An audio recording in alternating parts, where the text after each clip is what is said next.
Hello viewers, நான் உங்கள் வரலட்சுமி மணிகண்டன். விடாமுயற்சியை வெற்றி இன்றாக சென்ற பதிவு என்னென்னா, நான் என் ஃப்ரெண்டும் இன்றைக்கி ஒரு இறப்பு வீட்டுக்கு போயிருந்தோம். அங்கே நடந்த ஒரு நிகழ்ச்சியை பார்க்கும் பொழுது மனசுக்கு ரொம்ப உறுத்தலாக இருந்துச்சு. என்னென்னா, அங்கே இறப்பு வீட்டில் பசங்கள்லாம் விளையாடிக்கிட்டு இருந்தாங்க. ஒரு பசங்க விளையாடும் பொழுது ஓடி பிடிச்சி விளையாடும் பொழுது ஒரு செருப்பு அந்து போச்சு, பையனோட செருப்பு. அவன் தூக்கி அங்கிட்டு போனான். அந்த பையனோட அம்மா வந்து இதை கொண்டு வா, புது செருப்பு ஏன் தூக்கி போடுற, தச்சு போட்டுக்கலாம் கொண்டு வான்னு சொல்லி உள்ளே கொண்டு போய் வச்சுக்கிட்டாங்க. இது ஒரு சீன் பார்த்துக்கிட்டே உள்ளே நுழையிறோம். அங்கே அந்த இறந்தவருடைய உடலுக்கு வந்து மாலை மரியாதை போடுறாங்க. எல்லா விதமான ஃபார்மாலிட்டிஸ் நடந்துக்கிட்டு இருக்கு. அப்போ அக்கம் பக்கத்தில் கேட்குறாங்க, பாடி எப்போ எடுக்க போகிறீங்கன்னு கேட்குறாங்க. இதை பார்க்கும் பொழுது இறந்தவர் வந்து மிகப்பெரிய ஒரு செல்வாக்கு மிகுந்தவர், பதவியில் இருக்கார், மிகப்பெரிய அந்தஸ்து உடையவர், மிகச்சிறந்த கல்விமான், எல்லாத்துலேயும் சிறந்தவர் அவர்.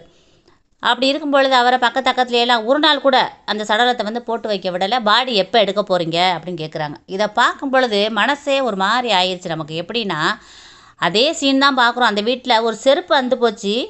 அதை எடுத்து கொண்டு போய் உள்ளே போட்டு ஒரு தச்சு, ஒரு வருஷத்துக்குள்ளே போட்டுக்கலாம், தச்சு கூட போட்டுக்கலாம், ரொம்ப நாளைக்கு இருக்கும், கொண்டு போய் உள்ளே போடுப்பான்னு அவங்க அம்மா சொல்கிற சீனையும் பார்க்குறோம்.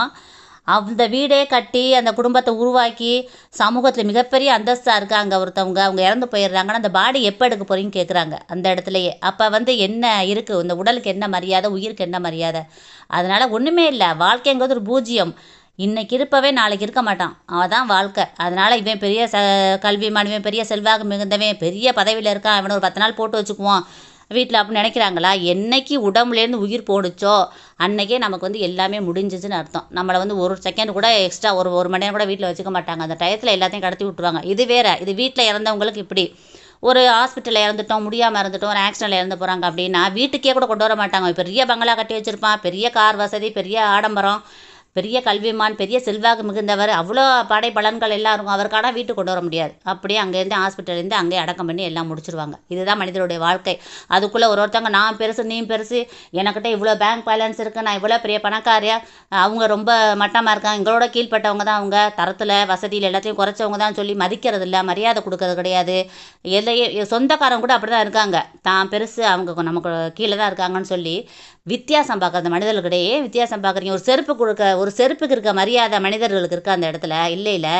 அதனால் உயிர் இருக்க வரைக்கும் தான் உடலுக்கு மரியாதை. அதனால் இருக்கிற வரைக்கும் ஒரு அண்ணன் தங்கச்சி உறவா, அக்கா தங்கை உறவு, அண்ணன் தம்பி உறவுகள், இவங்களாம் அனுசரித்து போங்க. எல்லாருமே வாழ்க்கையில் எவ்வளோ நாளைக்கு இருக்க போகிறோம்? அதனால் சுற்றத்தாரோட அக்கம் பக்கத்தோட சண்டை இல்லாமல், சொந்தக்காரங்களோட எதுவும் சண்டை இல்லாமல் விட்டு கொடுத்து போகிறதோட நல்ல நிலைமையில் எல்லாரோடையும் அனுசரித்து பக்குவமாக வாழ பழகிக்கொள்வோம். Thank you viewers.